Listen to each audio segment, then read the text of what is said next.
ایک بہت بڑی برائی ہے جو کہ 14 فروری کو ویلنٹائنس ڈے کے نام سے منائی جاتی ہے کہ ہم جب کسی قوم کو، کسی بستی کو تباہ کرنے کا ارادہ فرماتے ہیں، وَإِذَا أَرَدْنَا أَن نُهْلِكَ قَرْيَةً، کہ جب ہم ارادہ کرتے ہیں کہ کسی قوم کو ہم نے ہلاک کر دینا ہے، کسی بستی کو ہم نے ہلاک کر دینا ہے، تو ہم کیا کرتے ہیں؟ ہم یہ کرتے ہیں کہ جو اس قوم کے با اثر لوگ ہیں یا صاحبان ثروت ہیں، صاحبان دولت ہیں، صاحبان منصب ہیں، ہم ان کے اندر برائیوں کو اتار دیتے ہیں، وہ خود بھی برائیوں میں پڑ جاتے ہیں اور ان کی دیکھا دیکھی جو ان سے نیچے والا طبقہ ہے وہ بھی برائیوں میں پڑ جاتا ہے، یوں کر کے پوری بستی برائیوں کے اندر مبتلا ہو جاتی ہے اور ہم اپنا عذاب نازل فرما کر فدمرناها تدمیرا، اس کو تہو بالا کر دیتے ہیں۔ اللہ کے رسول نے فرمایا کہ جب کوئی شخص زنا کر رہا ہوتا ہے تو ایمان اس کا نکل جاتا ہے، ایمان نکل جاتا ہے، اور جب وہ دوبارہ زنا سے فارغ ہو کر اپنی زندگی میں واپس آتا ہے پھر اس کا ایمان اس کے پاس لوٹ جاتا ہے۔ تو اس کا مطلب یہ نہیں ہو کہ وہ کافر ہو جاتا ہے، ایمان اس کو واپس عطا کر دیا جاتا ہے، لیکن ظاہر ہے کہ یہ جو ایمان ہے نا، یہ جو ایمان ہے یہ اتنا غیرت مند ہے کہ اس حالت میں ایمان بھی انسان کے پاس نہیں رکتا، ایک مسلمان کے پاس نہیں رکتا، یہ اتنا غیرت مند ہے۔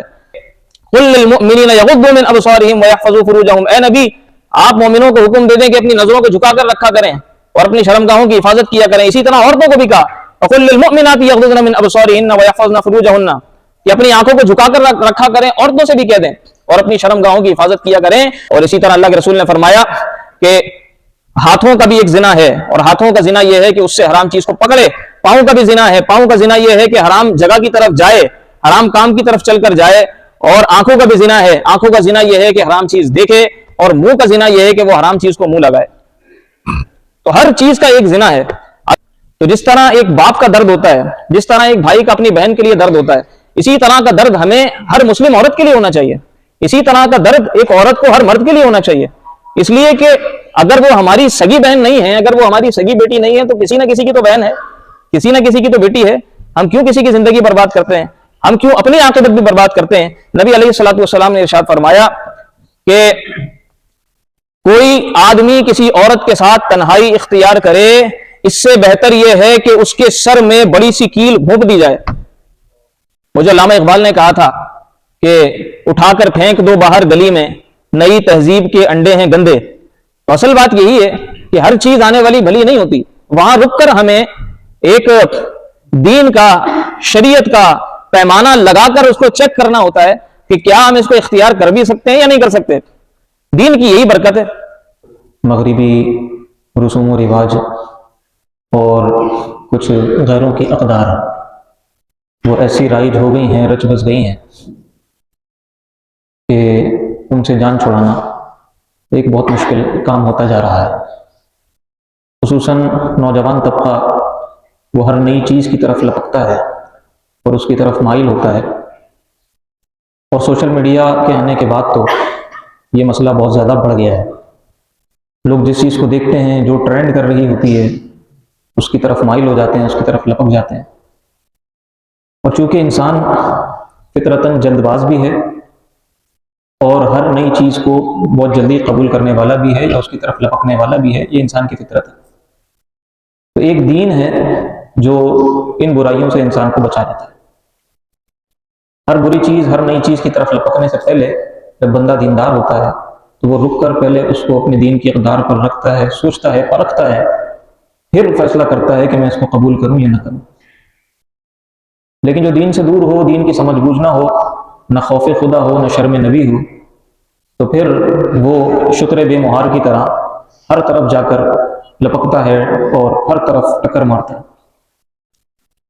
انہی برائیوں میں سے ایک بہت بڑی برائی ہے جو کہ 14 فروری کو ویلنٹائنس ڈے کے نام سے منائی جاتی ہے۔ اس کا جو ابتدائی تصور ہے، یہ جو اس کی ابتدا ہوئی، وہ کتنی فحش انگیز ہے کہ ایک وہ پادری تھا، اس کو رومی بادشاہ نے سزا دی، سزا دے کر اس کو جیل میں ڈالا، اور اس نے جو ہے وہ جیلر کی بیٹی کے ساتھ تعلقات استوار کیے، اور یوں پتہ چلنے پر اس کو پھانسی دے دی گئی۔ تو وہ پھانسی چونکہ 14 فروری کو دی تھی، لہٰذا وہ مغرب میں 14 فروری ایک محبت کا عالمی دن بن گیا، محبت کا یادگار دن بن گیا کہ محبت کی وجہ سے پھانسی ہوئی تھی۔ تو ذرا غور کیا جائے کہ یہ محبت تھی یا یہ آوارگی تھی کہ اس کو پھانسی دی گئی اور لوگوں نے جو ہے وہ اس کو محبت کا عالمی دن منا دیا۔ اب قرآن کریم فرقان حمید کے اندر اللہ رب العزت نے ارشاد فرمایا وَإِذَا أَرَدْنَا أَن نُهْلِكَ قَرْيَةً أَمَرْنَا مُتْرَفِيهَا فَفَسَقُوا فِيهَا فَحَقَّ عَلَيْهَا الْقَوْلُ فَدَمَّرْنَاهَا تَدْمِيرًا، کہ ہم جب کسی قوم کو، کسی بستی کو تباہ کرنے کا ارادہ فرماتے ہیں، وَإِذَا أَرَدْنَا أَن نُهْلِكَ قَرْيَةً، کہ جب ہم ارادہ کرتے ہیں کہ کسی قوم کو ہم نے ہلاک کر دینا ہے، کسی بستی کو ہم نے ہلاک کر دینا ہے، تو ہم کیا کرتے ہیں؟ ہم یہ کرتے ہیں کہ جو اس قوم کے با اثر لوگ ہیں یا صاحبان ثروت ہیں، صاحبان دولت ہیں، صاحبان منصب ہیں، ہم ان کے اندر برائیوں کو اتار دیتے ہیں، وہ خود بھی برائیوں میں پڑ جاتے ہیں اور ان کی دیکھا دیکھی جو ان سے نیچے والا طبقہ ہے وہ بھی برائیوں میں پڑ جاتا ہے، یوں کر کے پوری بستی برائیوں کے اندر مبتلا ہو جاتی ہے اور ہم اپنا عذاب نازل فرما کر فدمرناہا تدمیرا اس کو تہو بالا کر دیتے ہیں۔ تو اب یہ جو اللہ تعالیٰ کی حکمت ہے یا جو یہ منصوبہ سازی ہے یا جو اسٹریٹجی ہے جس کا ذکر اللہ رب العزت نے فرمایا، اس کو اگر ہم اپنے معاشرے کے اوپر اپلائی کریں اور دیکھیں کہ ہمارے معاشرے میں کیا ہو رہا ہے، تو یہ دیکھنے میں اور یہ سمجھنے میں ہمیں ذرا بھی تأمل نہیں ہوگا کہ جو با اثر طبقہ ہے، حکمران طبقہ ہے، دولت والے لوگ ہیں، منصب والے لوگ ہیں اور جناب روب اور دبدبے اور طاقت والے لوگ ہیں، وہ برائیوں کی طرف بہت جلدی مائل ہو جاتے ہیں، اور پھر ان کی دیکھا دیکھی وہ لوگ کہ جو اتنی طاقت تو نہیں رکھتے، اتنا پیسہ تو نہیں رکھتے، کوئی ایسا جاہو منصب تو نہیں رکھتے، لیکن وہ ان سے انسپائر ہو جاتے ہیں، ان کو آئیڈیالائز کر لیتے ہیں اور پھر کوشش کرتے ہیں کہ ان جیسے بن جائیں، اور ان جیسے بننے کے چکر میں وہ ان سے بھی زیادہ بگڑ جاتے ہیں، کیونکہ جو بگڑا ہے اپنی مرضی سے وہ تو کہیں نہ کہیں جا کر رک جاتا ہے، لیکن جو کسی کو آئیڈیالائز کر کے نشے میں دھت ہو کر بگڑا ہے اس کی تو پھر کوئی انتہا نہیں رہتی، وہ بہت آگے نکل جاتا ہے، یوں پوری قومیں تباہ ہو جاتی ہیں۔ تو آسان الفاظ میں اگر اس کو ہم یوں کہہ لیں کہ معاشرے میں دو طرح کے لوگ ہوتے ہیں، ایک وہ جو ڈومینیٹ کرتے ہیں، با اثر لوگ ہوتے ہیں، عقل مند لوگ ہوتے ہیں، اور ایک وہ ہوتے ہیں کہ جو اپنی عقل کے اعتبار سے کمزور ہوتے ہیں یا عقل کے اعتبار سے آپ کہیں کہ وہ کسی اور سے متاثر ہونے والے ہوتے ہیں۔ تو یہ دو طرح کے لوگ ہوتے ہیں۔ تو جب عقل مند لوگ کسی چیز کو اختیار کرتے ہیں تو جو لوگ ان سے متاثر ہوتے ہیں وہ ظاہر ہے کہ خود بخود اس چیز کو اختیار کر لیتے ہیں۔ آپ دیکھیں نا، جتنی برانڈز ہیں آپ کی، کپڑے کی برانڈز ہوں، جناب کھانے کی برانڈز ہوں، گاڑیوں کی برانڈز ہوں، ان سب کو اختیار کون کرتا ہے؟ بااثر لوگ اختیار کرتے ہیں۔ اور پھر جب ان کے نام اور ان کے اشتہار بڑے بڑے چل رہے ہوتے ہیں تو ہر طبقہ، چاہے اس کے پاس پیسہ ہو یا نہ ہو، چاہے اس کے پاس منصب و اقتدار ہو یا نہ ہو، وہ چوری چکاری کر کے وہ جناب کسی بھی طریقے سے کوشش کرتا ہے کہ میں یہاں تک پہنچ جاؤں، اور کامیابی کا لیول یہ ہے، اس کے نزدیک کامیابی کا ایک معیار مقرر ہو جاتا ہے، وہ کہتا ہے کہ مجھے یہاں تک پہنچنا ہے، یہ کامیابی کا معیار ہے، اس کے لیے پھر وہ ہر طرح کی برائی کو اختیار کرتا ہے۔ تو یوں جو ہے وہ پورا کا پورا معاشرہ تباہ اور برباد ہو جاتا ہے اور برائیوں کا شکار ہو جاتا ہے۔ تو اس خفیہ حکمت عملی کو، اللہ کی اس مشیت کو اگر ہم دیکھیں جو اللہ نے خود بیان فرمائی ہے، تو ہمارے پس منظر میں شاید دیکھنا اور سمجھنا بالکل بھی ہمارے لیے مشکل نہیں ہوگا کہ جو با اثر طبقہ ہے وہ جناب کیسی کیسی برائیوں کے اندر مبتلا ہے۔ اور پھر مغرب سے آنے والی چیز، بعض لوگ ایسے ہیں کہ ان کو بھلی لگتی ہے چاہے وہ کیسی بھی ہو۔ مجھے علامہ اقبال نے کہا تھا کہ اٹھا کر پھینک دو باہر گلی میں، نئی تہذیب کے انڈے ہیں گندے۔ تو اصل بات یہی ہے کہ ہر چیز آنے والی بھلی نہیں ہوتی، وہاں رک کر ہمیں ایک دین کا، شریعت کا پیمانہ لگا کر اس کو چیک کرنا ہوتا ہے کہ کیا ہم اس کو اختیار کر بھی سکتے ہیں یا نہیں کر سکتے۔ دین کی یہی برکت ہے۔ اب لوگ کہتے ہیں کہ جناب یہ تو بڑے قدامت پسند ہیں، تو اگر قدامت پسندی یہ ہے کہ ہم اس جدت اور اس فحش اور اس اوریانی کے اندر مبتلا نہیں ہوتے اور دین ہمیں بچا لیتا ہے، تو پھر ایسی قدامت پسندی ہمیں مبارک، ایسی قدامت پسندی ہمیں جناب دل و جان سے قبول ہے۔ ہم ایسے جدت پسند نہیں بننا چاہتے جو شترے بے مہار کی طرح تباہ و برباد ہو جائیں اور جناب ہر چیز کو وہ قبول کر رہے ہوں۔ شرابیں پینا ان کے نزدیک جو ہے وہ کوئی اسٹیٹس ہو، اور جناب بے حیائی اور لڑکیوں کو ساتھ لے کے گھومنا یہ ان کے نزدیک جناب کوئی امیری کا کوئی معیار ہو، کسی منصب کا کوئی معیار ہو، تو پھر ایسی جدت پسندی سے ہم قدامت پسندی اچھے ہیں۔ تو دین نے ہمیں جہاں جہاں روکا ہے، اب کوئی ہمیں قدامت پسند کہے، کوئی کچھ بھی کہے، ہم ان اخلاقی برائیوں میں بھی نہیں پڑتے، ہم ان معاشرتی برائیوں میں بھی نہیں پڑتے، لیکن کل کا جو آنے والا دن ہے، یہ رسم جناب مغرب سے جو آئی وہاں چلی، اور پھر مسلمانوں کے معاشرے کے اندر بھی جو مغرب کو آئیڈیالائز کرتے ہیں ان کے اندر بھی یہ رسم پھیل گئی، اور کل کے دن انتہائی افسوس تک مناظر سڑکوں پر نظر آتے ہیں اور افسوسناک خبریں میڈیا اور سوشل میڈیا پر چل رہی ہوتی ہیں، اور لوگ جناب بڑے ہی تم تراک کے ساتھ یہ کہہ رہے ہوتے ہیں کہ ہم نے جو ہے جناب وہ فلاں کی بیٹی اور فلاں کی بہن کو اس دن جو ہے وہ فلاں جگہ پر لے جا کر جو ہے وہ ہم نے ڈیٹ کیا، اور ہم فلاں جگہ گئے اور ہم نے اتنی شرابیں پی، اور جناب پھولوں کی دکانیں سجی ہوئی ہوتی ہیں، اور جناب ہوٹلز جو ہے وہ اویلیبل نہیں ہوتے۔ یہ ساری چیزیں جو ہے وہ کل کے دن میں اسلامی معاشرے کے اندر جو ہے وہ ہو رہی ہوتی ہیں، اور ان کے اندر بہت بڑی تعداد نوجوان لڑکوں اور لڑکیوں کی ہوتی ہے۔ ہم اپنی بہنوں کے اوپر رکھ کر سوچیں، ہم اپنی بیٹیوں کے اوپر رکھ کے سوچیں کہ اگر ہماری بہن کے ساتھ، اگر ہماری بیٹی کے ساتھ کوئی اس طرح کا رویہ رکھے کہ اس کو ایک دن کے لیے لے جائے، خوب تحفے تحائف دے اور اس کو گھمائے پھرائے، اور اس کے بعد لے جا کر جناب وہ ہمارے حوالے کر دے، یا بیٹی جو ہے وہ بے باک ہو کر نکلے اور پھر آ کر وہ جناب دوبارہ ہمیں مل جائے، تو اس وقت ہماری کیفیت کیا ہوگی؟ تو جس طرح ایک باپ کا درد ہوتا ہے، جس طرح ایک بھائی کا اپنی بہن کے لیے درد ہوتا ہے، اسی طرح کا درد ہمیں ہر مسلم عورت کے لیے ہونا چاہیے، اسی طرح کا درد ایک عورت کو ہر مرد کے لیے ہونا چاہیے، اس لیے کہ اگر وہ ہماری سگی بہن نہیں ہے، اگر وہ ہماری سگی بیٹی نہیں ہے، تو کسی نہ کسی کی تو بہن ہے، کسی نہ کسی کی تو بیٹی ہے۔ ہم کیوں کسی کی زندگی برباد کرتے ہیں؟ ہم کیوں اپنی عاقبت بھی برباد کرتے ہیں؟ نبی علیہ الصلوۃ والسلام نے ارشاد فرمایا کہ کوئی آدمی کسی عورت کے ساتھ تنہائی اختیار کرے، اس سے بہتر یہ ہے کہ اس کے سر میں بڑی سی کیل گھونپ دی جائے، بڑی سی یہ کیل اس کے سر میں گھونپ دی جائے، یہ اس سے بہتر یہ ہے، یہ اس سے بہتر ہے کہ وہ کسی عورت کے ساتھ تنہائی اختیار کرے۔ تو یہ کتنا سخت جرم ہے۔ اسی طریقے سے آخرت کا عذاب جو اس کا سنتے ہیں، الامان والحفیظ، کسی کے ساتھ تنہائی اختیار کرنا۔ اور اسی طرح اللہ کے رسول نے فرمایا کہ ہاتھوں کا بھی ایک زنا ہے، اور ہاتھوں کا زنا یہ ہے کہ اس سے حرام چیز کو پکڑے۔ پاؤں کا بھی زنا ہے، پاؤں کا زنا یہ ہے کہ حرام جگہ کی طرف جائے، حرام کام کی طرف چل کر جائے۔ اور آنکھوں کا بھی زنا ہے، آنکھوں کا زنا یہ ہے کہ حرام چیز دیکھے، اور منہ کا زنا یہ ہے کہ وہ حرام چیز کو منہ لگائے۔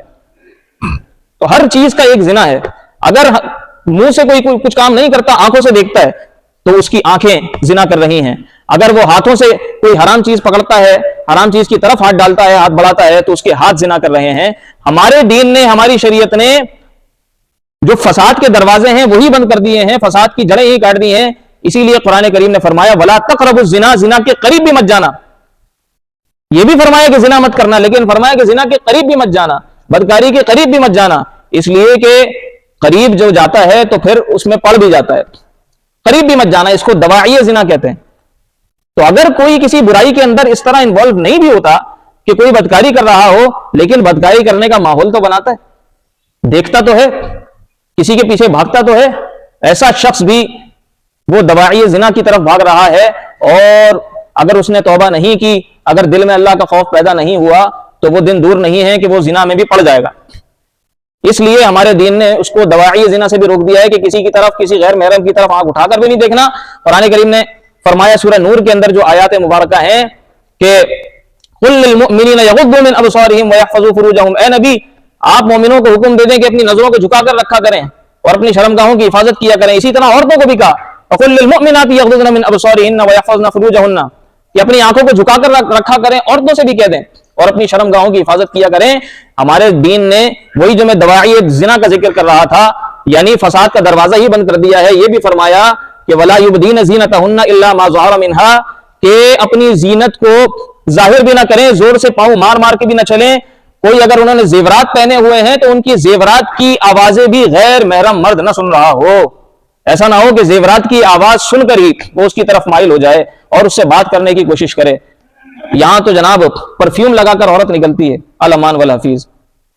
پرفیوم لگا کر نکلتی ہے، خوشبو کی وجہ سے اگر کوئی آدمی اس کے پیچھے لگ جاتا ہے اور اس کی طرف مائل ہو جاتا ہے، وہ خود بھی آدمی بھی گناہ میں پڑتا ہے، چونکہ اس عورت کی وجہ سے گناہ میں پڑا ہے۔ اس عورت کے لیے بھی بہت سخت وعیدیں اللہ کے رسول نے ارشاد فرمائی ہیں، جو خوشبو لگا کے نکلتی ہے اور آدمیوں کو اپنی طرف مائل کرتی ہے۔ اب ہمارے ہاں جناب یہ تو عام سی بات ہو گئی ہے، عورت نکلتی ہے پرفیوم لگا کے نکلتی ہے، وہ گزر رہی ہے، آدمی پرفیوم سونگ رہے ہیں، اس کی طرف مائل ہو رہے ہیں، اس سے باتیں کر رہے ہیں،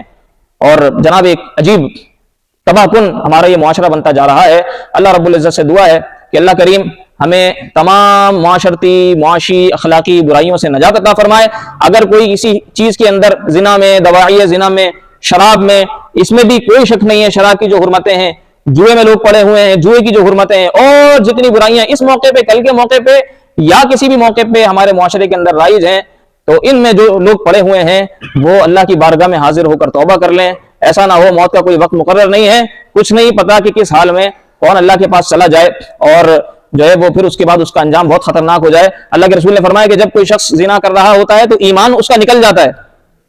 ایمان نکل جاتا ہے, اور جب وہ دوبارہ زنا سے فارغ ہو کر اپنی زندگی میں واپس آتا ہے پھر اس کا ایمان اس کے پاس لوٹ جاتا ہے. تو اس کا مطلب یہ نہیں ہو کہ وہ کافر ہو جاتا ہے, ایمان اس کو واپس عطا کر دیا جاتا ہے. لیکن ظاہر ہے کہ یہ جو ایمان ہے نا, یہ جو ایمان ہے یہ اتنا غیرت مند ہے کہ اس حالت میں ایمان بھی انسان کے پاس نہیں رکتا, ایک مسلمان کے پاس نہیں رکتا, یہ اتنا غیرت مند ہے. تو اگر خدا نہ خواستہ اس حالت میں کسی کا انتقال ہو گیا, اللہ اکبر الامان والحفیظ, کہ کوئی کسی کو دیکھ رہا ہے, کسی سے باتیں کر رہا ہے, کسی کے پیچھے لگا ہوا ہے, کسی کی طرف بھاگ رہا ہے, اس حالت میں اگر کسی کی جان نکل گئی اور توبہ کی توفیق نہیں ہوئی, توبہ کا موقع نہیں ملا, تو اس کا انجام کیا ہوگا, وہ کہاں جائے گا. ہمیں سوچنا چاہیے اللہ کی بارگاہ میں, ہمیں جو ہے وہ توبہ کرنی چاہیے. اللہ رب العزت ہمارے ظاہر و باطن کی اصلاح فرمائے. وما علیہ الا البلاغ المبین.